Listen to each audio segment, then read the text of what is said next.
চলোৱাটো আজিৰ কথা নহয়। সেইটো বহুত দিন হ'ল মই শুনাটো।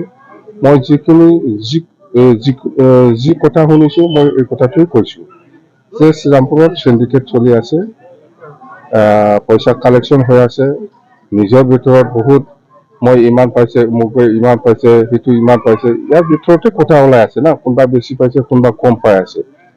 ইহঁতৰ গ্ৰুপৰ মাজতে কাজিয়া, পইচা লৈ পেলাই অমুকে ইমান পাইছে মই কিয় পোৱা নাই, সেইবিলাক লৈ কাজিয়াত হৈছে। ইয়াৰ পৰাহে লিক হৈছে কথাটো। মহৰ চিণ্ডিকেট হওক, আন্ধাৰ চিণ্ডিকেট হওক, মাছৰ চিণ্ডিকেট হওক, যিকোনো গাড়ীৰ চিণ্ডিকেট আছে ইয়াত। টোটেল ইয়াত আমি জানাত একদিনত 30-40 লাখ কালেকশ্যন হয়।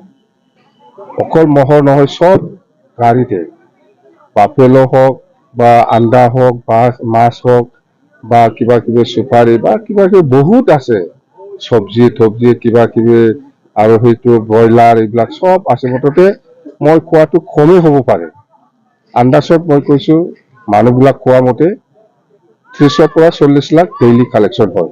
আৰু কালেক্টৰৰ নামটো মই যোৱাকালি কৈছোঁ, এই যে গল্ডং বুলি একজন আছে বোলে, আৰু ডেডো বুলি একজন আছে, দুইজনে কালেক্টৰ বোলে।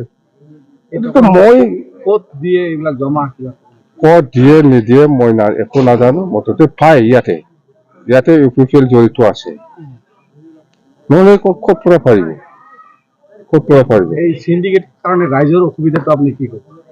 ৰাইজে বহুত অসুবিধা হৈছে। এনেকুৱা চিণ্ডিকেট কৰাৰ কাৰণে দামবিলাক বাঢ়ি যাই থাকে। চব্জিৰ দাম হওক, তেলৰ দাম হওক, চব দাম বাঢ়ি গৈ আছে।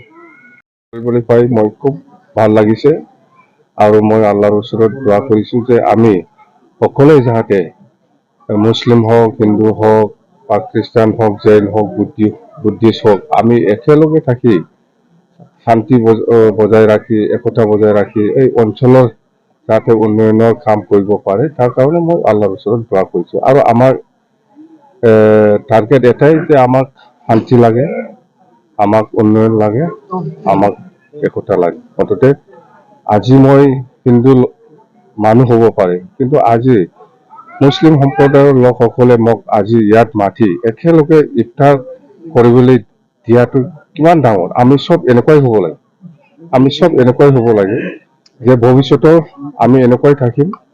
মুছলিম হওক, হিন্দু হওক বা খ্ৰীষ্টান হওক, জৈন হওক, মই চব ধৰ্মৰ লগত যিকোনো অনুষ্ঠানত মই যাই থাকোঁ।